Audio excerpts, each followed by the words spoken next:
ओम शांति। ओम शांति। आज की तारीख है 21 दिसंबर 2024। साकार महावाक्य। बाबा कहते मीठे बच्चे, सच्ची कमाई करने का पुरुषार्थ पहले स्वयं करो। सच्ची कमाई करने का पुरुषार्थ पहले स्वयं करो, फिर अपने मित्र संबंधियों को भी कराओ। फिर अपने मित्र संबंधियों को भी कराओ।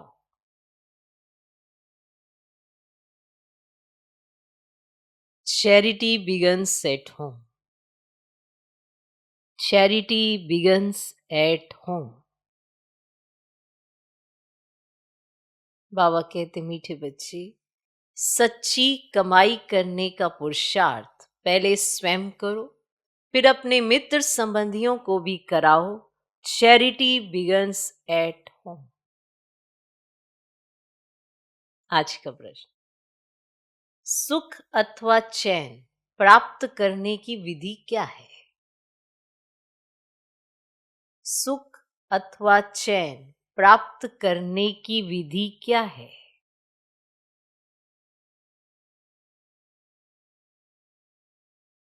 उत्तर, पवित्रता। जहां पवित्रता है वहां सुख चैन है।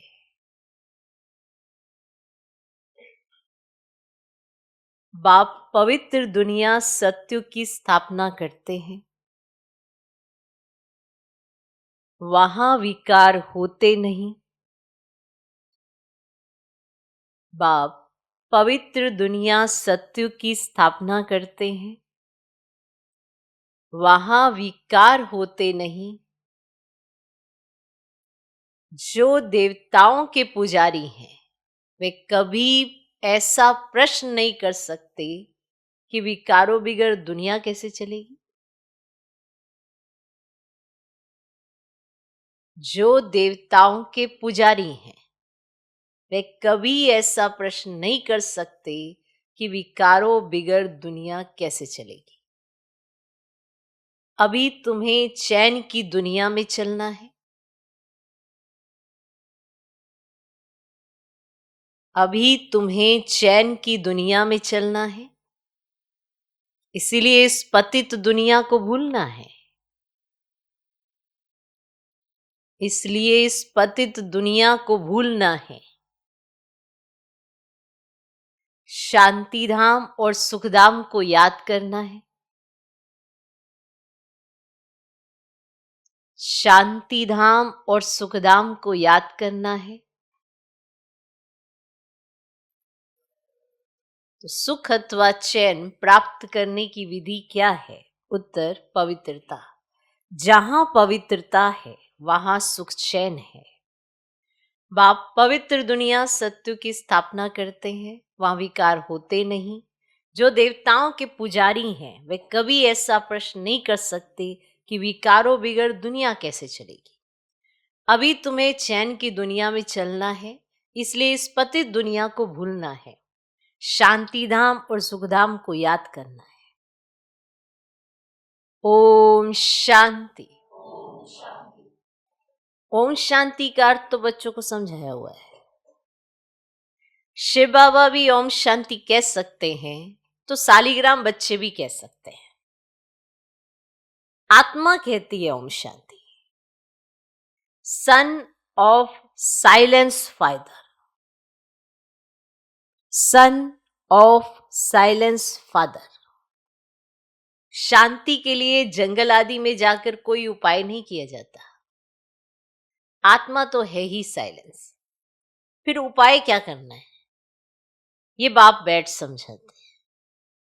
उस बाप को ही कहते हैं कि वहां ले चल जहां सुख चैन पावे। चैन अथवा सुख सभी मनुष्य चाहते, परंतु सुख और शांति के पहले तो चाहिए पवित्रता। पवित्र को पावन, अपवित्र को पतित कहा जाता है। पतित दुनिया वाले पुकारते रहते हैं कि आकर हमको पावन दुनिया में ले चलो। वह है ही पतित दुनिया से लिबरेट कर पावन दुनिया में ले चलने वाला। सतयुग में है पवित्रता, कलयुग में है अपवित्रता। वह वाइसलेस वर्ल्ड, यह विशेष वर्ल्ड। ये तो बच्चे जानते हैं, दुनिया वृद्धि को पाती रहती है। सतयुग वाइसलेस वर्ल्ड है तो जरूर मनुष्य थोड़े होंगे। वे थोड़े कौन होंगे? मनुष्य थोड़े होंगे, पर वे थोड़े कौन होंगे? बरोबर सतयुग में देवी देवताओं का ही राज्य है, उसको ही चैन की दुनिया अथवा सुखधाम कहा जाता है। यह है दुखधाम। दुखधाम को बदल सुखधाम बनाने वाला एक ही परम पिता परमात्मा है। सुख का वर्षा जरूर बाप ही देंगे। अब वे बाप कहते दुखधाम को भूलो। सुख का वर्षा लेना तो उनकी श्रीमत है, दुखधाम को भूलो, शांति धाम और सुखधाम को याद करो। इसको ही मन मना भव कहा जाता है। मन किस में लगे? क्या दुखधाम में? नहीं, दुखधाम को भूलो, शांति धाम और सुखधाम को याद करो। बाप अगर बच्चों को सुखधाम का साक्षात्कार कराते हैं, दुखधाम का विनाश कराए शांति धाम में ले जाते हैं। इस चक्र को समझना है। 84 जन्म लेने पड़ते हैं। जो पहले सुखधाम में आते हैं उन्हों के हैं 84 जन्म। सिर्फ इतनी बातें याद करने से भी बच्चे सुखधाम के मालिक बन जाते हैं, बन सकते हैं। इतनी बात याद करने पर कि 84 जन्म किसके हैं, क्या कहा है उन्होंने, कैसे याद करना है, किसको याद करना है? दुखधाम को, शांति धाम और सुखधाम को याद करो। ये भी मन मना भव है।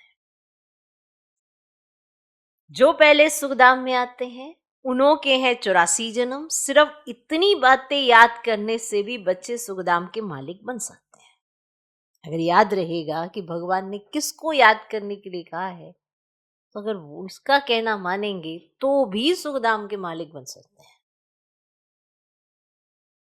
बाप कहते हैं बच्चे शांति धाम को याद करो और फिर वर्षे को अर्थात सुखधाम को याद करो। पहले पहले तुम शांति धाम में जाते हो तो अपने को शांति धाम ब्रह्मांड का मालिक समझो। चलते फिरते अपने को वहां के वासी समझेंगे तो ये दुनिया भूलती जाएगी।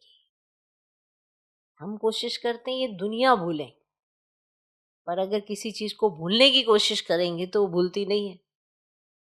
किसी और चीज को याद कर लो तो वो भूल जाएगी। तो शांति धाम और सुखधाम को याद कर लो तो दुखधाम भूल जाएगा। सतयुग है सुखधाम, परंतु सभी तो सतयुग में आ नहीं सकते, सभी सतयुग में भी नहीं आ सकते। अब ये बातें समझेंगे ही वह जो देवताओं के पुजारी हैं। अब यह है सच्ची कमाई जो सच्चा बाप सिखलाते हैं। बाकी सभी हैं झूठी कमाइयां। अविनाशी ज्ञान रत्नों की कमाई ही सच्ची कमाई कही जाती है। बाकी विनाशी धन दौलत वह है झूठी कमाई। द्वापर से लेकर वह झूठी कमाई करते आए हैं। इस अविनाशी सच्ची कमाई की प्रारब्ध सतयुग से शुरू हो त्रेता में पूरी होती है, अर्थात आधा कल्प भोगते हो।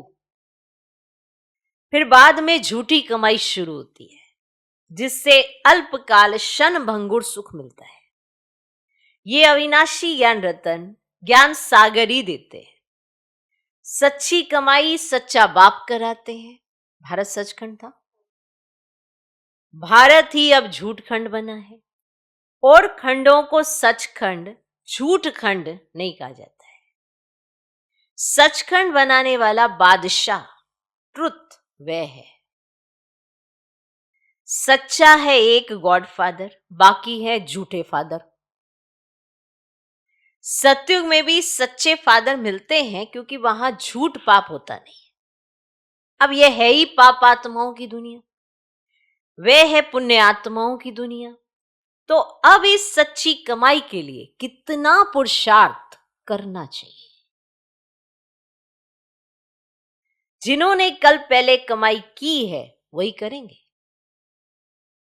पहले खुद सच्ची कमाई कर, फिर पियर घर और ससुर घर को यही सच्ची कमाई करानी है।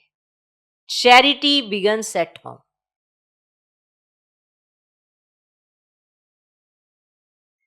सर्वव्यापी के ज्ञान वाले भक्ति कर नहीं सकते। जब सभी भगवान के रूप हैं, फिर भक्ति किसकी करते हैं? तो इसी दुबन से निकालने में मेहनत करनी पड़ती है। सन्यासी लोग चैरिटी बिगन्स एट होम क्या करेंगे? सन्यासी लोग चैरिटी बिगन्स एट होम क्या करेंगे? पहले तो वे घर बार का समाचार सुनाते ही नहीं है। किसी सन्यासी से पूछो आपके घर बार का, वो समाचार सुनाते ही नहीं है। वो है ना, याद ही नहीं करते। कोई उनको पूछेगा कि आपका घर, बात ही नहीं करें, सुनाते ही नहीं है। बोलो क्यों नहीं सुनाते हो? मालूम तो पड़ना चाहिए ना। बतलाने में क्या है? फलाने घर के थे, फिर सन्यास धारण किया, अब तुमसे पूछे तो तुम झट बतला सकते हो। सन्यासियों के फॉलोअर्स तो बहुत हैं। वे फिर अगर बैठ कहें कि भगवान एक है, तो सभी उनसे पूछेंगे तुमको किसने ये ज्ञान सुनाया? कहें बीके ने, तो सारा उनका धंधा ही खलास हो जाए।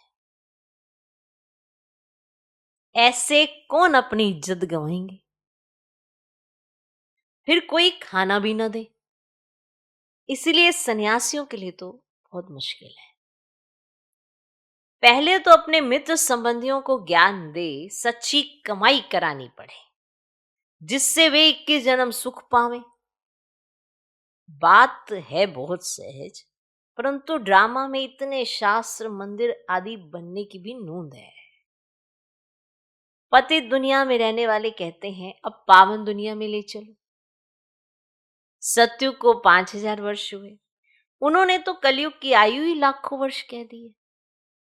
तो फिर मनुष्य कैसे समझें कि सुखधाम कहाँ है, कब होगा? वे तो कहते हैं महाप्रलय होती है तब फिर सत्युग होता है। तो पहले पहले श्री कृष्ण अंगूठा चूसता सागर में पीपल के पत्ते पर आता है। अब कहाँ की बात कहाँ ले गए हैं? अब बाप कहते ब्रह्मा द्वारा मैं सभी वेदों शास्त्रों का सार सुनाता हूं, इसीलिए विष्णु की नाभि कमल से ब्रह्मा दिखाते हैं और फिर हाथ में शास्त्र दे दिए। अब ब्रह्मा तो जरूर यहां होगा, सूक्ष्म वतन में तो शास्त्र नहीं होंगे ना। ब्रह्मा यहां होना चाहिए, फिर विष्णु लक्ष्मीनारायण के रूप भी तो यहां होते हैं। ब्रह्मा ही सो विष्णु बनता है, फिर विष्णु सो ब्रह्मा बनता है। अब ब्रह्मा से विष्णु निकलता व विष्णु से ब्रह्मा निकलता, तो ये सब समझने की बातें हैं। परंतु इन बातों को समझेंगे वह जो अच्छी रीति पढ़ेंगे। बाप कहते जब तक तुम्हारा शरीर छूटे तब तक समझते ही रहेंगे। तुम बिल्कुल ही 100% बेसमझ कंगाल बन पड़े हो। तुम ही समझदार देवी देवता थे, अब फिर से तुम देवी देवता बन रहे हो। मनुष्य तो बना ना सके। तुम सो देवता थे, फिर 84 जन्म लेते लेते एकदम कलाहीन हो गए हो। तुम सो देवता थे, फिर 84 जन्म लेते लेते एकदम कलाहीन हो गए हो। तुम सुखधाम में बहुत चैन में थे, अब बेचैन हो। तुम 84 जन्मों का हिसाब बता सकते हो? कोई भी आपसे पूछे कि ये 84 जन्मों का क्या हिसाब है, तो आप बता सकते हो। इस्लामी, बौद्धि, सिख, ईसाई, मठ, पंथ सब कितना जन्म लेंगे, इन सब की कैलकुलेशन है तुम्हारे पास, क्योंकि ये आते कब हैं, करते क्या है, ये सारे राज आपको बाप ने बैठकर समझाए हैं। इसीलिए तुम जानते हो, अपने आप नहीं जानते हो, खुद से नहीं जानते हो, उन्होंने बताए तो आप जानते हो। तो ये हिसाब निकालना तो सहज है। स्वर्ग के मालिक तो भारतवासी ही बनेंगे, सैपलिंग लगती है ना, यह है समझानी। खुद समझ जाएं तो फिर पहले पहले अपने माता पिता भाई बहनों को ज्ञान देना पड़े। ग्रस्त व्यवहार में रहते कमल फूल समान रहना है, फिर चैरिटी बिगन्स एट होम। पियर घर ससुर घर को नॉलेज सुनानी पड़े। धंधे में भी पहले अपने भाइयों को ही भागीदार बनाते हैं, यहां भी ऐसे है। अब कोई अगर धंधा शुरू करता है, कोई कारोबार शुरू करता है, कोई व्यवसाय शुरू करता है, बिजनेस शुरू करता है, तो सब पहले अपने भाई बहनों को ही उसमें ऐड करते हैं ना, या बाहर के लोगों को पहले ऐड करेंगे? पहले भाई बहनों को, अपने घर के मेंबर्स को भागीदारी दी जाती है। तो यहाँ पे भी तो ऐसा है, अपने भाई बहनों को ज्ञान दे। ग्रस्त व्यवहार में रहते कमल फूल समान रहना है, फिर चैरिटी बिगन्स एट होम। पियर घर ससुर घर को नॉलेज सुनानी पड़े। और धंधे में भी तो पहले भाइयों को ही भागीदार बनाते हैं, यहाँ भी ऐसे हैं। तो गायन भी है, कन्या वह जो पियर घर और ससुर घर का उद्धार करे। अगर आपको इतना सब कुछ मिला है तो आपकी ड्यूटी बनती है अपने मित्र संबंधियों को देने की। अगर उनको नहीं दिया तो फिर किस बात की आपकी मित्रता है? तो उनका उद्धार करें ना, उनको दें। नहीं कहते, नहीं सुनते, पर आपने प्रयास भी तो कंप्लीट नहीं किया है, तो उनका उद्धार करें। अपवित्र उद्धार कर नहीं सकते। अगर आप अपवित्रता में हैं तो उद्धार नहीं कर सकते। तब कौन सी कन्या? ये ब्रह्मा की कन्या ब्रह्मा कुमारी है ना, यहाँ अधर कन्या कुमारी कन्या का मंदिर भी बना हुआ है, यहाँ तुम्हारे यादगार बने हुए हैं। हम फिर से आए हैं भारत को स्वर्ग बनाने के लिए। यह दिलवाड़ा मंदिर बिल्कुल एक्यूरेट है। ऊपर में स्वर्ग दिखाया है, स्वर्ग तो यहाँ ही है। राजयोग की तपस्या भी यहाँ ही होती है। जिनों का मंदिर है उन्हों को ये जानना तो चाहिए ना। अब अंदर जगत पिता, जगत अम्बा, आदि देव, आदि देवी बैठे हैं। अच्छा, आदि देव किसका बच्चा है? शिव बाबा का। अधर कुमारी कुमारी कन्या सब राजयोग में बैठे हैं। बाप कहते हैं, मन मना भव, तो तुम बैकुंठ के मालिक बनोगे। मुक्ति जीवन मुक्ति धाम को याद करो। तुम्हारा ये सन्यास है, तुम्हारा ये सन्यास है। जैनी लोगों का सन्यास कितना डिफिकल्ट है। कल भी बाबा ने बताया था कि आपको तो बहुत सहज है, कोई डिफिकल्टी नहीं है। बाकियों के सन्यास में देखो कितना डिफिकल्ट है। जैनी लोगों का सन्यास कितना डिफिकल्ट है। बाल आदि निकालने की कितनी कड़ी रस्म है। ऐसे एक एक बाल को ऐसे निकाला जाता है, उफ तक नहीं करते। और यहां तो है ही सहज राजयोग, ये है भी प्रवृत्ति मार्ग का, ये ड्रामा में नूंद है। कोई जैन मुनि ने बैठ अपना नया धर्म स्थापन किया, परंतु उसको आदि सनातन देवी देवता धर्म तो नहीं कहेंगे ना, वह तो अब प्रायलोप है। कोई ने जैन धर्म चलाया और चल पड़ा, यह भी ड्रामा में है। आदि देव को पिता और जगत अम्बा को माता कहेंगे। ये तो सब जानते हैं कि आदि देव ब्रह्मा है। आदम बीवी, एडम ईव भी कहते हैं। अब क्रिश्चियन लोगों को थोड़ी पता है कि ये एडम ईव अब तपस्या कर रहे हैं। इस एडम ईव की वो कहानी सुनते हैं, वो अब तपस्या कर रहे हैं। मनुष्य सृष्टि के सिजरे के ये हेड हैं। ये राज भी बाप बैठ समझाते हैं। इतने मंदिर शिव के व लक्ष्मी नारायण के बने हैं, तो उनकी बायोग्राफी जानना चाहिए ना। ये भी ज्ञान सागर बाप ही बैठ समझाते हैं। परम पिता परमात्मा कोई नॉलेजफुल ज्ञान का सागर, आनंद का सागर कहा जाता है। ये परमात्मा की महिमा कोई साधु संत आदि नहीं करते, वो नहीं जानते। स्वयं परमात्मा अपने बारे में बताते हैं, और ये परमात्मा की महिमा कोई साधु संत आदि नहीं जानते। वे तो कह देते परमात्मा सर्वव्यापी है, फिर महिमा किसकी करे अगर सर्वव्यापी है तो। परमात्मा को ना जानने के कारण ही फिर अपने को शिवोहम कह देते हैं। नहीं तो परमात्मा की महिमा कितनी बड़ी है, वह तो मनुष्य सृष्टि का बीज रूप है। मुसलमान लोग भी कहते हैं हमको खुदा ने पैदा किया, तो हम रचना ठहरे। रचना को वर्षा नहीं दे सकते, क्रिएशन को क्रिएटर से वर्षा मिलता है। तो इस बात को तो कोई भी नहीं जानते, नहीं समझते हैं। वह बीज रूप सत्य है, चैतन्य है, सृष्टि के आदि मध्य अंत का उनको ज्ञान है। सिवाय बीज के आदि मध्य अंत का ज्ञान कोई मनुष्य मात्र में हो ही नहीं सकता। बाप बीज रूप है, बीज चैतन्य है, तो जरूर नॉलेज उनमें ही होगी। वही आकर तुमको सारे सृष्टि के आदि मध्य अंत का नॉलेज देते हैं।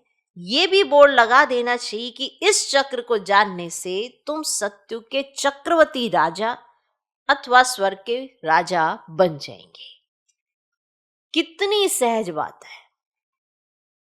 बाप कहते जब तक जीना है मुझे याद करना है। मैं खुद तुमको ये वशीकरण मंत्र देता हूं। अब तुमको याद करना है बाप को। याद से ही विक्रम विनाश होंगे। ये स्वदर्शन चक्र फिरता रहे तो माया का सिर कट जाएगा। हम तुम्हारी आत्मा को पवित्र बनाकर ले जाएंगे, फिर तुम सतो प्रधान शरीर लेंगे। वहां विकार होता नहीं। और कहते हैं विकार बिगर सृष्टि कैसे चलेगी। बोलो तुम शायद देवताओं के पुजारी नहीं हो। लक्ष्मी नारायण की तो महिमा ही गाते हैं, संपूर्ण निर्विकारी। जगदम्बा जगत पिता निर्विकारी हैं, राज्यों की तपस्या कर पति से पावन स्वर्ग के मालिक बने हैं। तपस्या करते ही हैं पुण्य आत्मा बनने के लिए। अच्छा, मीठे मीठे सिकिलधे बच्चों प्रति माता पिता बाप दादा का याद प्यार और गुड मॉर्निंग। रूहानी बाप की रूहानी बच्चों को नमस्ते। हम रूहानी बच्चों की भी रूहानी बाप को नमस्ते नमस्ते नमस्ते। Good morning good morning good morning. धारणा के लिए मुख्य सर पहला पॉइंट, इस पुरानी दुनिया को बुद्धि से भुलाने के लिए चलते फिरते अपने को शांति धाम का वासी समझना है।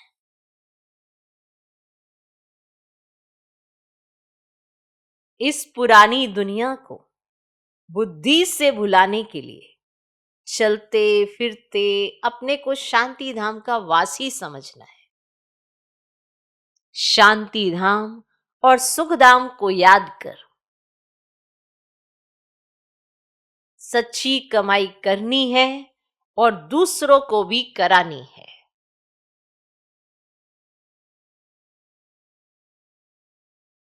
शांति धाम और सुख धाम को याद कर सच्ची कमाई करनी है और दूसरों को भी करानी है। दूसरा पॉइंट, राज्यों की तपस्या कर स्वयं को पुण्य आत्मा बनाना है।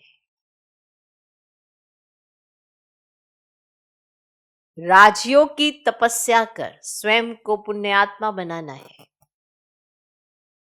माया का सिर काटने के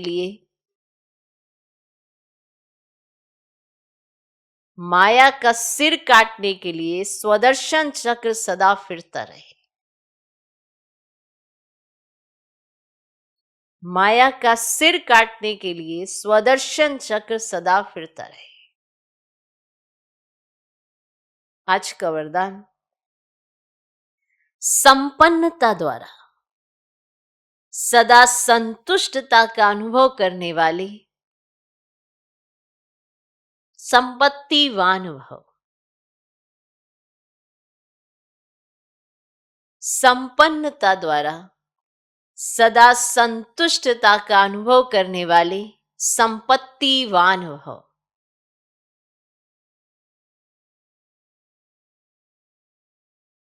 स्वराज्य की संपत्ति है ज्ञान, गुण और शक्तियां।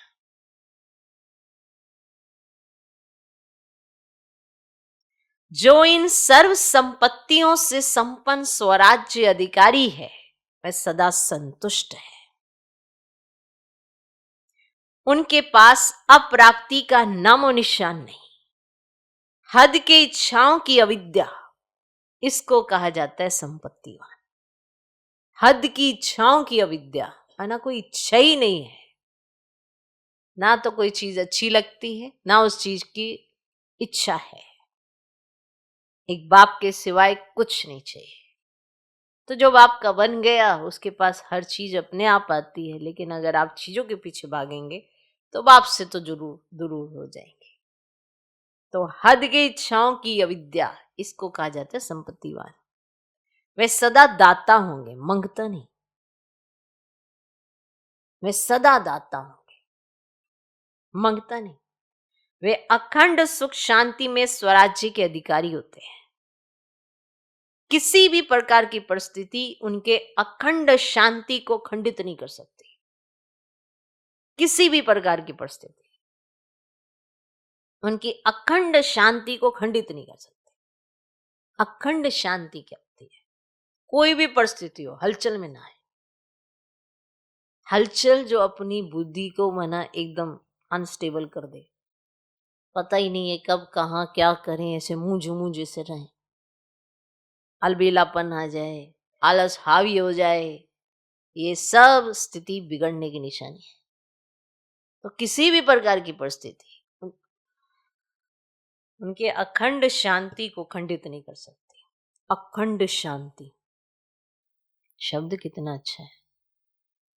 अखंड शांति माने शांति को खंडित ना कर सके। आज का स्लोगन, ज्ञान नेत्र से तीनों कालों और तीनों लोकों को जानने वाले मास्टर नॉलेजफुल है। ज्ञान नेत्र से, ज्ञान का नेत्र मिला है, ड्रामा का आदि मध्य अंत की नॉलेज मिल गई है, बाबा आए हुए हैं ये भी मिल गया है, पता चल गया है, आत्मा क्या पार्ट बजाती ये भी पता चल गया है। तो ज्ञान का नेत्र, इससे तीनों लोकों को देख सकते हो, तीनों कालों को जान सकते हो। तो जो ये जानती है आत्मा, वो मास्टर नॉलेजफुल है। नॉलेजफुल माना समझदार। अब समझदारी तब मानी जाती है जब कोई कार्य होता है और उसमें उस चीजों का प्रयोग किया जाता है। ऐसे तो हम सारी समझदारी दिख रहे हैं। आप समझदार हो? हाँ जी हैं।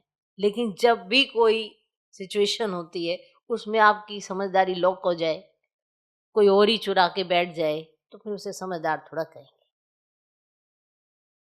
ऑन सिचुएशन जब आपकी समझदारी काम करती है तब उसे समझदार कहा जाता है। तो वो समझदार कौन? जो ज्ञान नेत्र से तीनों लोकों और तीनों कालों को जान लेता है और उसके आधार पर अपनी स्थिति को बनाए रखता है, उसको कहते हैं मास्टर नॉलेजफुल। ओम शांति।